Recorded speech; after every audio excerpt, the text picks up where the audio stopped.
Welcome back in my YouTube channel normal chemistry classes. आज फिर एक नए वीडियो के साथ सरफेस केमिस्ट्री का नया टॉपिक कैटलिस्ट। लास्ट वीडियो के अंदर हमने लीनियर एडजॉर्प्शन आइसोथर्म्स पढ़ा था। Now in this video we will discuss about catalyst, types of it and what is the properties of catalyst. First of all, the question is arise that what is catalyst? Now, catalyst is that substance which does not take part in a chemical reaction but it increase or decrease the rate of reaction. कि जो catalyst है वो क्या करता है, किसी भी chemical reactions के अंदर पार्टिसिपेट नहीं करता लेकिन उसकी रेट ऑफ रिएक्शन को क्या कर देता है, इंक्रीज और डिक्रीज कर देता है. फॉर एग्जांपल के लिए इन केमिकल काइनेटिक्स में हमने पढ़ा था रिएक्शंस होती हैं वो 3 टाइप्स की होती हैं, स्लो रिएक्शन, फास्ट रिएक्शंस और इंटरमीडिएट रिएक्शंस.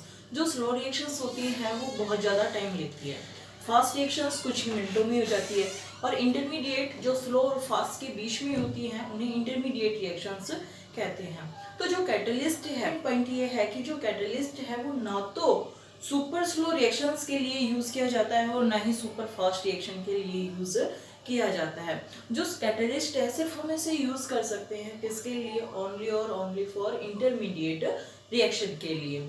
अब सबसे पहले हमें ये देखना है कि इसकी क्या टाइप्स हैं, क्या प्रॉपर्टीज़ है, कैसे वो किसी भी पार्टी केमिकल रिएक्शन में हिस्सा लिए बगैर उसकी रेट ऑफ रिएक्शन को इंक्रीज कर देता है. Now first of all we will proceed definition of catalyst. Catalyst Catalyst is that substance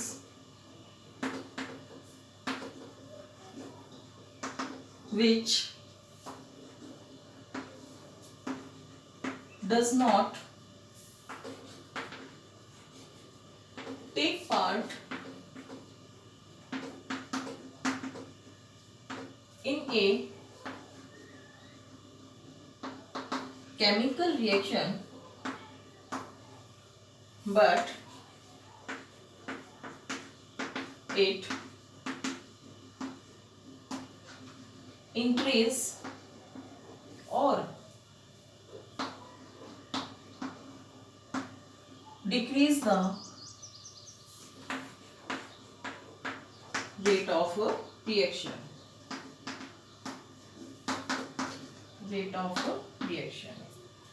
Point about catalyst is that catalyst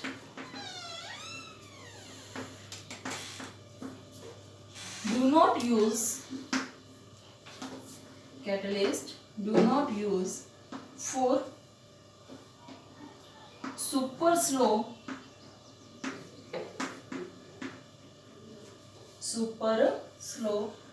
and super fast reaction. It used only for intermediate reaction.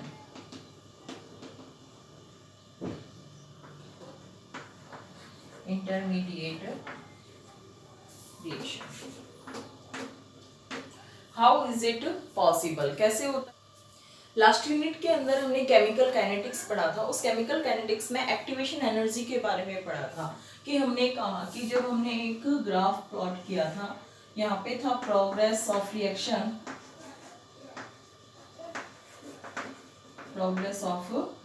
और यहाँ हमने लिखा था energy.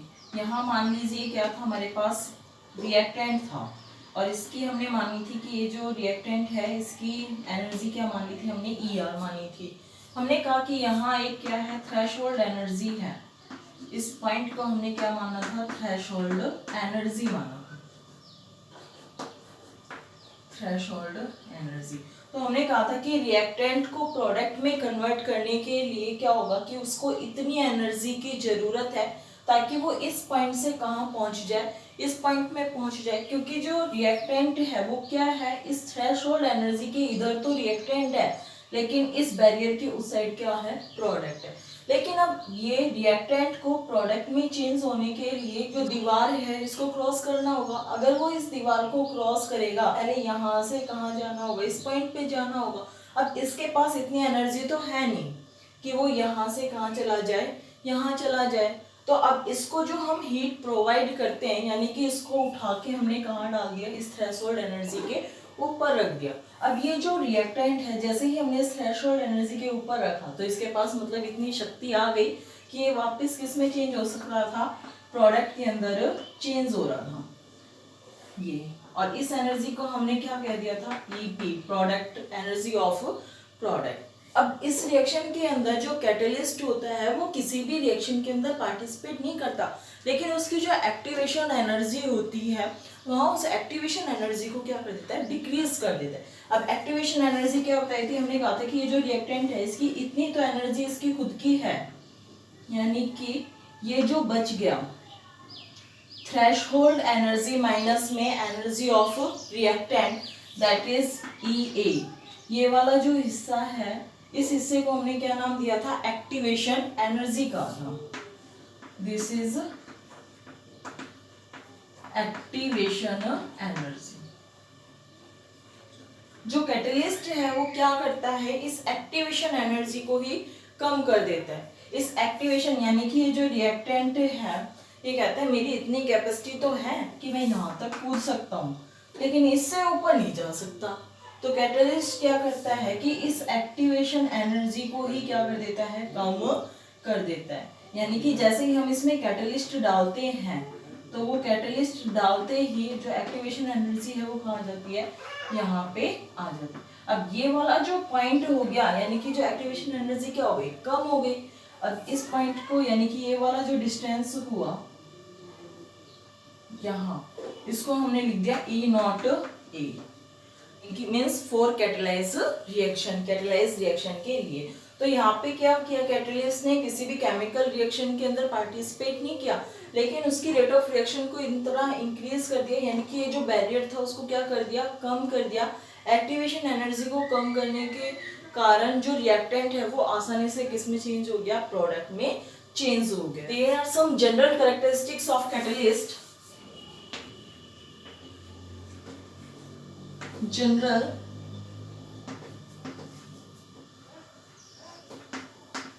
characteristics of a catalyst.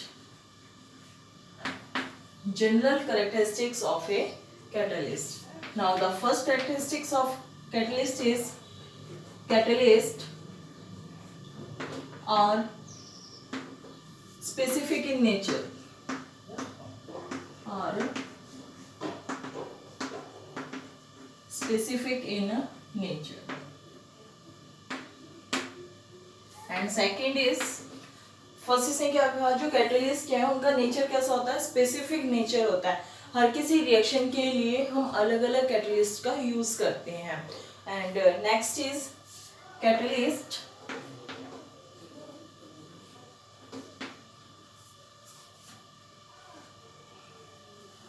Catalyst does not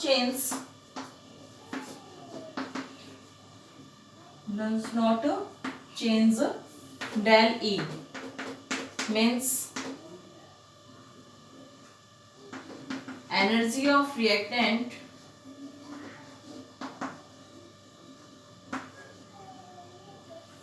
and energy of product। देखिए अभी इस diagram के ही अंदर हमने कहा कि जो कैटलिस्ट है वो रिएक्टेंट की एनर्जी और प्रोडक्ट की एनर्जी के ऊपर कोई भी इफेक्ट नहीं करता, यानी कि उनकी एनर्जी को चेंज नहीं करता। इसने सिर्फ किसको चेंज किया, एक्टिवेशन एनर्जी को चेंज किया। लेकिन जो रिएक्टेंट की एनर्जी थी वो क्या थी, ER है। जब हमने कैटलिस्ट इसमें यूज किया तो भी रिएक्टेंट की एनर्जी क्या है, सिर्फ ER ही है। इसने इसको रिएक्टेंट की एनर्जी को नहीं बढ़ाया, इसने सिर्फ एक्टिवेशन एनर्जी को डिक्रीज किया। उसी तरह जब यहाँ प्रोडक्ट फॉर्म हुआ तो पहले भी इसकी जो एनर्जी थी, प्रोडक्ट की एनर्जी थी, वो दैट इज EP, और कैटलिस्ट डालने के बाद भी जो कैटलिस्ट की एनर्जी है वो तब भी क्या है, EP, यानी कि एनर्जी ऑफ प्रोडक्ट। तो जो कैटलिस्ट है वो रिएक्टेंट और प्रोडक्ट की एनर्जी के ऊपर कोई भी इफेक्ट नहीं करता, यानी कि उनकी एनर्जी को चेंज नहीं करता। सिर्फ किसको चेंज करता है? It decrease only activation energy. And third, catalyst effect on activation energy। Catalyst affect on activation energy. तीन कैरेक्टरिस्टिक्स बताइए आप। फर्स्ट कैरेक्टरिस्टिक्स कि जो कैटलिस्ट होता है उनका नेचर कैसा होता है? स्पेसिफिक होता है। इट मीन्स यानी कि अगर हम एक रिएक्शंस में किसी कैटलिस्ट को यूज कर रहे हैं तो उसी कैटलिस्ट को दूसरी रिएक्शंस के अंदर हम यूज नहीं कर सकते। अलग अलग रिएक्शंस में अलग अलग कैटलिस्ट का यूज होता है, जिसे हम आगे अभी पढ़ेंगे। दूसरा हमने पढ़ा कि जो कैटलिस्ट है वो change in energy, change in energy means energy of product minus में एनर्जी ऑफ रिएक्टेंट। जो रिएक्टेंट की एनर्जी और प्रोडक्ट की एनर्जी है उसको चेंज नहीं करता। सिर्फ किसको अफेक्ट करता है? एक्टिवेशन एनर्जी को अफेक्ट करता है। Now the types of catalyst.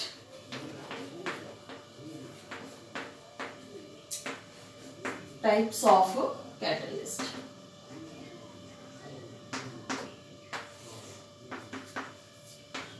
There are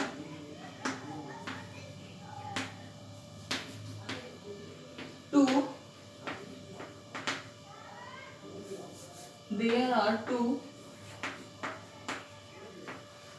types of catalyst।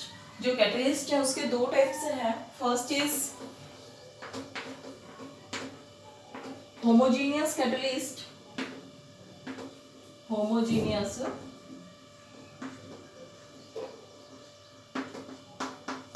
and second is heterogeneous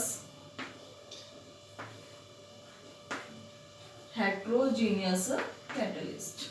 Now first homogeneous catalyst, homogeneous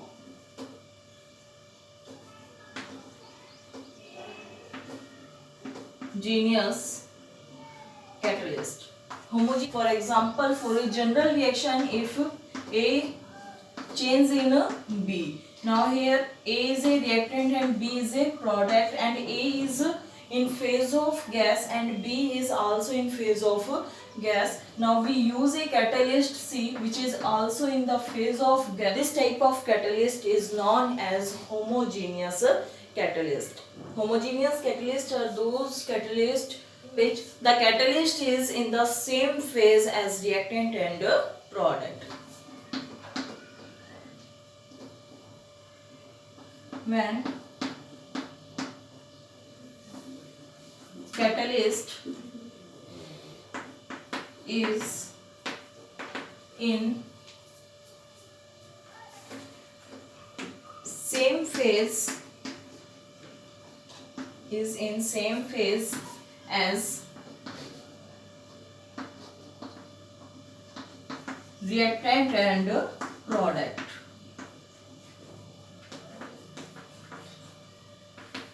this type of catalyst is known as homogeneous catalyst। For example,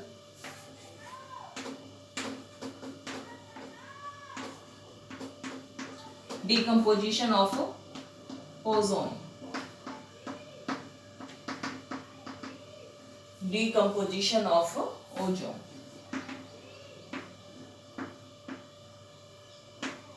Now ozone is O3, oxygen O, now it decompose O2 2O2। यहाँ जो ozone है वो क्या हमारे पास एक gas है, oxygen भी क्या हमारे पास एक गैस है, और O2 क्या हमारे पास ये भी क्या एक गैस है। यहाँ जो हम कैटलिस्ट यूज करेंगे ओजोन को डिकम्पोज करने के लिए that is chlorine. and chlorine is also a gas. Now, when a catalyst is in the same phase as reactant or a product, monoxide oxidize. Now it form carbon dioxide. Oxidize of carbon monoxide to produce carbon dioxide. Here carbon monoxide is gaseous state, oxygen is in gaseous state, carbon dioxide is also a gas. Now we use a catalyst, nitric oxide NO, which is also in the phase of gas. Now this type of catalyst is known as homogeneous catalyst. Now take another example, sulfur dioxide SO2 plus half O2. Now it form SO3. Now formation of sulfur trioxide in the presence of catalyst nitric oxide.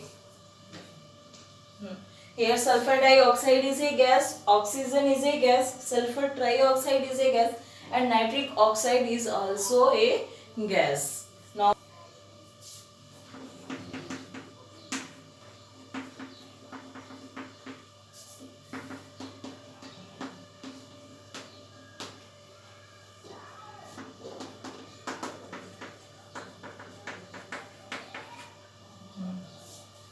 here hydrolysis of ethyl acetate. Now CH3COC2H5 is in the form of aqueous. This is in aqueous. Here H positive is also aqueous. CH3COH. Here it is a aqueous. It means liquid, and it is also a liquid or a aqueous. Now the phase of this reaction is same as well, reactant and well as product and catalyst.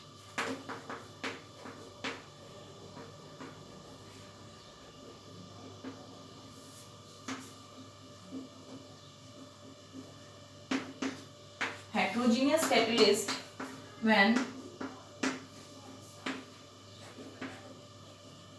catalyst is in different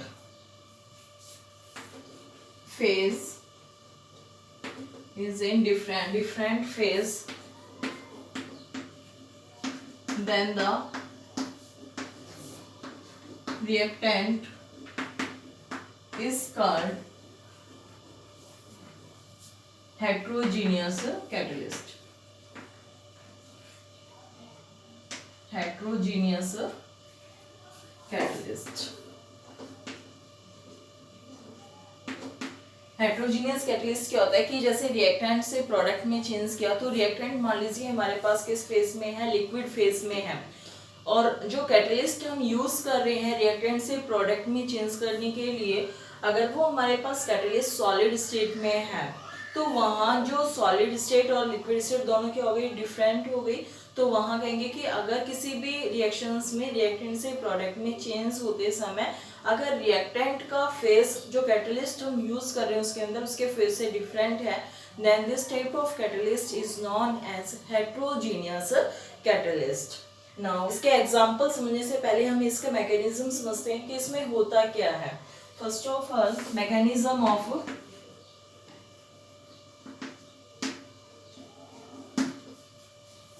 heterogeneous catalyst.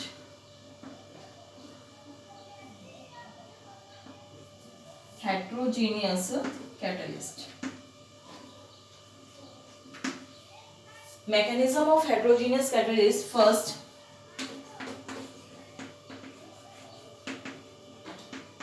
diffusion of gaseous molecule.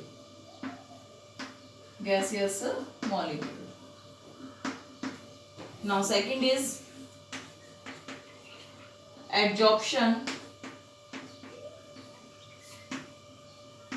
on the surface. Adsorption on the surface. Formation of product. Fourth is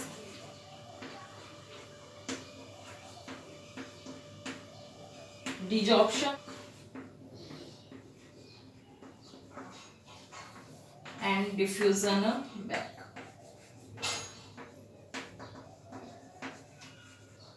diffusion back. सबसे पहले की जो heterogeneous catalyst होता है उसके अंदर इस process को एक रिएक्टेंट से प्रोडक्ट में चेंज होने के लिए 5 स्टेप्स होते हैं।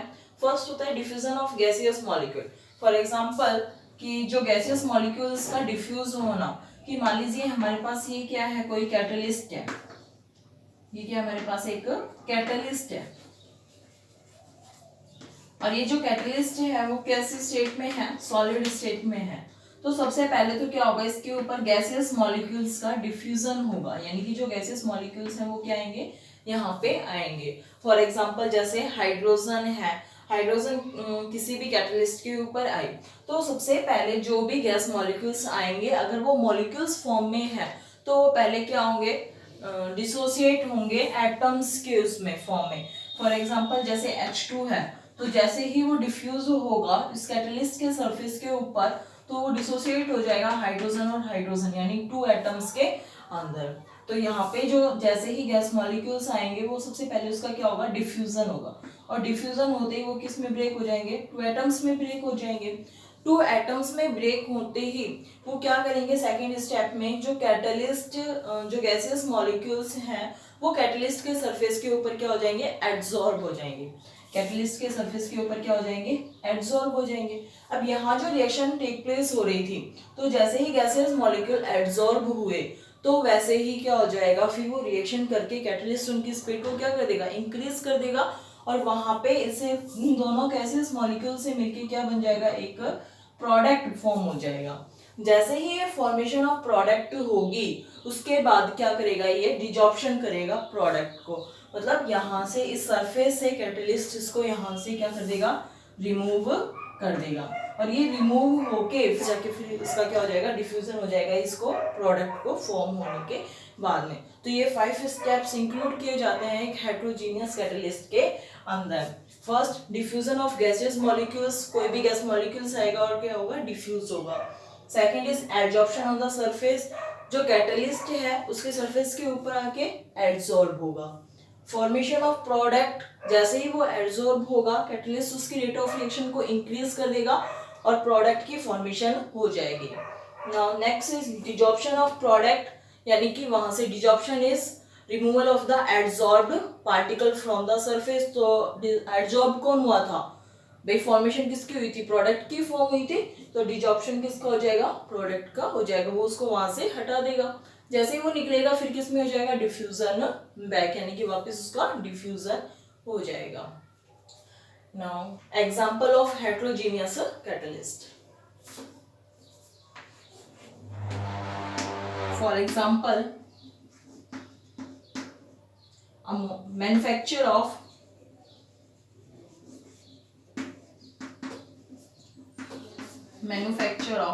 ammonia NH3 by Haber process,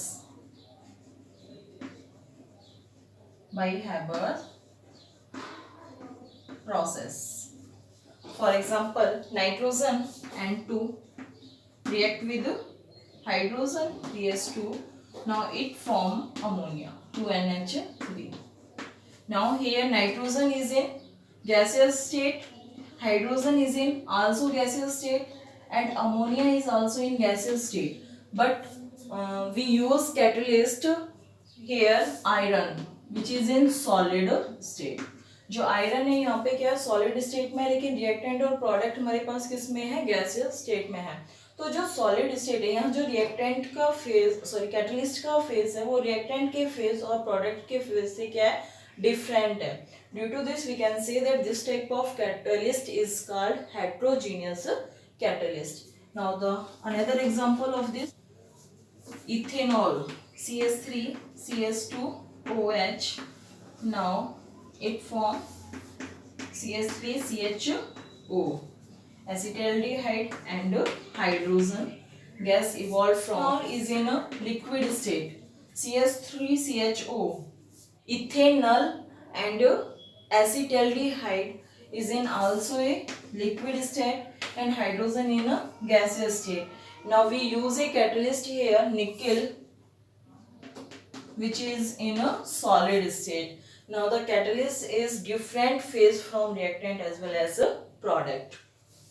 Sulfur dioxide react with oxygen. Now it forms sulfur trioxide. Here sulfur dioxide is also in gaseous state, oxygen is in gaseous state, sulfur trioxide is in gaseous state. We use divanadium pentaoxide catalyst which is in a solid state. Now these are example of heterogeneous catalyst. I hope आपको आज की video पसंद आई होगी। अगर आपको video समझ में आ रही है, पसंद आ रही है, तो आप नीचे कमेंट बॉक्स में कमेंट करके जरूर बताएं। और मेरे चैनल पर अगर आप नए हैं तो इसे सब्सक्राइब करना ना भूलें और इसे ज़्यादा से ज़्यादा शेयर कीजिए। Thanks for watching.